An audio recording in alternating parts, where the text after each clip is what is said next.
Member for Berwick. Thank you very much, Acting Speaker. And before I start, it's really important. I need to get something off my chest when it comes to this budget. First and foremost, I have to declare my conflict of interest. I'm a mad, crazy Geelong supporter. I love my football club. They are a brilliant club. But I cannot understand any government that would put $4.5 million towards a scoreboard for an AFL club at the same time as cutting funding to cancer research in our state. Shame. That, to me, makes no sense. And I would guarantee I could go to nearly every Geelong supporter and say, would you give back the $4.5 million for a scoreboard that we didn't need so we could put that money into cancer research here in Victoria? And overwhelmingly, we would have a yes answer. The only people that tended to answer no to that would be the Victorian Labor government. And that's a problem we've got in our state. And I've heard many on the other side talk about rental stress and some of the concerns that they have with people coming into their office and explaining to them they've got concerns when it comes to paying rent, particularly out in the growth corridors at the moment. Or if you drive through the inner east, inner west, you'll see queues and queues of people trying to get a home, a place they can call their home, and to rent. Yet, at the same time, we're increasing taxes, regulations and putting pressure on people who are investors here in our state and driving them and their money away from Victoria. I met with our real estate agents locally to have this discussion because I know how important it is and what we need to do to ensure that we can make sure that every person that wants to have a home has the ability and the access at an affordable price. And it's not an answer for the government. It's an answer to ensure that we can involve the private sector, who have done this for many years, and now, with the rents increasing, this government want to demonise them. The reality is it's not about demonising them, they continue to tax them. Of every 3 investment properties out in Casey and Cardinia that go on the market for sale, every 3 investment properties, only one of them, on average, is coming back as an investment property. So each time 3 houses go on the market that were investment properties and 1 returns, what do you think it's going to do, Acting Speaker? It increases pressure in the market and therefore prices go up. At the same time, interest rates have gone up. At the same time, this government has put land tax on these properties, and the landlords who are there to make and ensure it's an investment will pass most of those costs back on to those people who are renting those houses. Now, most landlords don't want to pass on these cost increases, and they wear them as long as they can. But they're all written off as this rich, wonderful group rather than the mum and dad investors that they mostly are. And there's actually statistics out that some of the most common investors here in Victoria are our emergency service workers. They are some of the most common to own one investment property here in our state. So those that have been punished by those opposite are actually those that they keep talking about that they're there to protect. And we all know that is simply not true. And we need to make sure that our investment market is safe. We need to make sure that there's confidence. Otherwise, we'll continue to see people go and invest in other states, and it's a negative outcome for here in the state.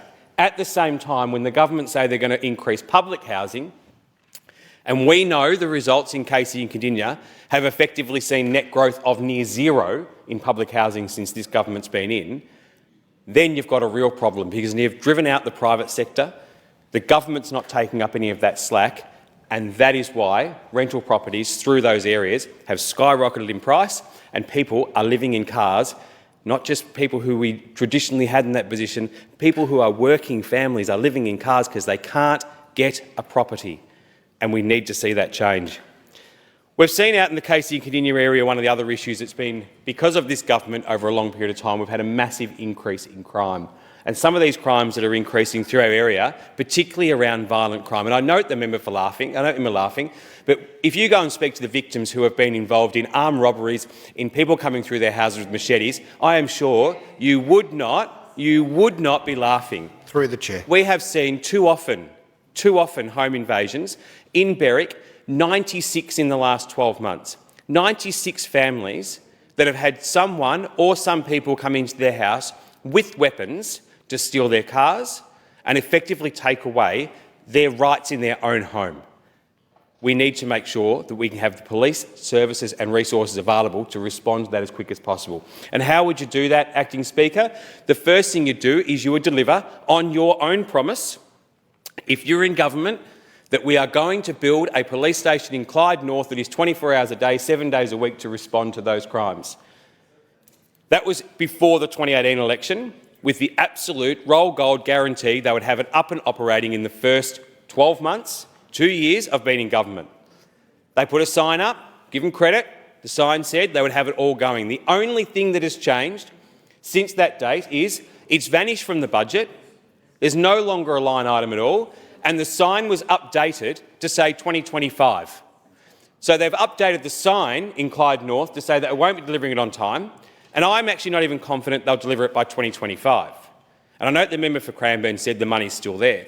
It's probably sitting next to the funding for the FRV station in Clyde North, also promised by the Victorian Labor Party, of which that's not there either, and the money has gone from there. Now, if you want an example of why that station was important, you might want to ask the families who lived just 100 metres away, whose house caught on fire, and the FRV station that responded. You had a CFA station respond from Clyde and an FRV station respond from Cranbourne. These people should have had a truck there effectively 2 minutes after that fire started, which most likely would have kept it to the room of containment being one garage, not damaging other garages and other houses, and putting people at risk in that community.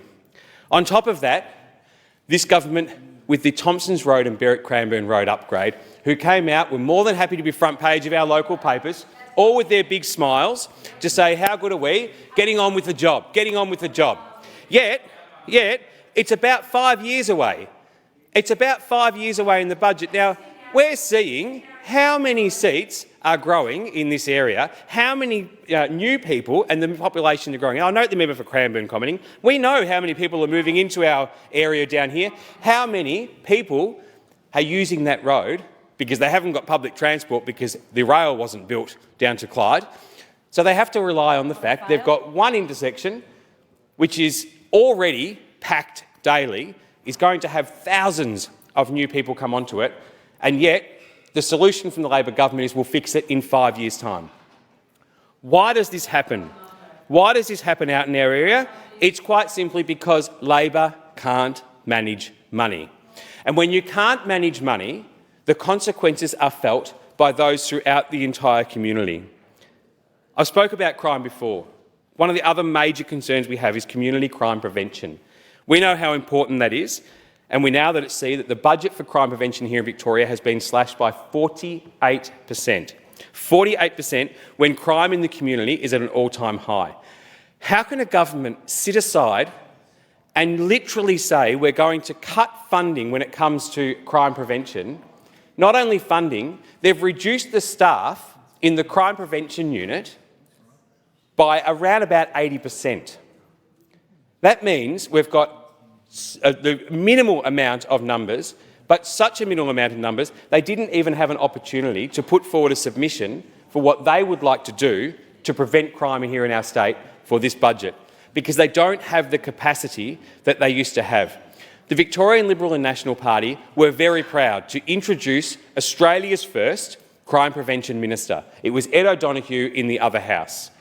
We started the process. That the reality was, whilst those talk about it, we did it. We know that crime prevention is better than apprehending, arresting and putting in jail. It's cheaper, the outcomes are better for the community and people stay safer. All things that I think we should all back here in this House. But to cut the funding by 48% because you can't manage money is something that's going to impact every single person in the community, whether it's here down in metropolitan Melbourne or all the way up in Mildura, which actually had the most aggravated burglaries in the last 12 months. The Youth Justice Custodial budget slashed by 14%. This is at a time that we know young people are coming out of the system worse than they're going in. We've got young people going down to Cherry Creek and staff are not safe. The amount of violence we've had within the youth justice system is simply appalling and is putting staff continuously at risk. What we do see is the increase in funding for any time that it's been in staff in the youth custody services is all towards management. So we're increasing the number of managers, we're increasing the number of supervisors. At the same time, we're not increasing the numbers of those that are working one-on-one with young people to give them the best opportunities, the tools that they need to have improvements in their life. So when they get out, Acting Speaker, I know you've heard me say it, because it's not about rehabilitation, it's about bringing kids out so they are ready to return to education, ready to return to work, or ensuring they go out to the services they need. And unless one of those three outcomes are met, those kids will end up back in our detention centre. Or worse, graduate effectively to our jail system. The cost to hold a young person in the justice system here in Victoria is over $5,500 every day. $5,500 every day to hold a young person here in detention in Victoria. So if we can keep one of those kids out for 12 months, we could refund the community crime prevention programs and ensure that we can keep more kids out longer term. Quite a simple solution. If you manage your money better, you can make sure that money is invested in the right spots. And it is so important. The Victoria Police, we all know, have had the roughest few years over the last, particularly COVID and then coming up to now. And some of the respect in the community for them has declined. And that is because they were put into positions that no Victoria police officer wanted to do. The Ring of Steel. No police officer wanted to stop someone going from Pakenham to Longwarry. On the Border Patrol. No Victoria police officer wanted to stand to stop a person coming back from New South Wales into Victoria. Or going out to parks in Melbourne and arresting people. No copper wanted to go in and arrest people who were just out having a glass of wine, kids wanting to use a skate park. That wasn't what coppers wanted to do. But the reality is the government forced them to do it. What's the result of that? And this is a huge risk to us, Acting Speaker. We have seen satisfaction and confidence in Victoria Police decline to 58%. It is the lowest of all time. And I'll tell you now, a future government of Liberal and Nationals will do everything we can to build that respect again, because we know, understand and love the work they do. We know that to have a community which is safe, we need to have a Victoria Police Force that people can trust. And that comes down to, from management down, from policy makers down, and for those that go out in the media and were quite happy to bag the Victoria Police or put them out there to do dirty work that was unnecessary and not within their normal duties, we need to reverse that around now and let the community know that and I'm going to say most people in here respect those Victoria Police for the job they do. They have a tough job, and it's time that the government and the parliament got behind them. The other things we've seen here cut, and we know this is very big out in the growth corridors, is a $207 million cut in the public health budget. This is a huge issue when Casey Hospital already has massive waiting lists. People are already ramping when it comes to ambulances coming into the service. We've heard just recently of a person dying while waiting at Maroondah Hospital. How the hell are we going to fix the system when a government is absolute paramount on cutting these funds, and they have a choice because they're putting funds into the suburban rail loop?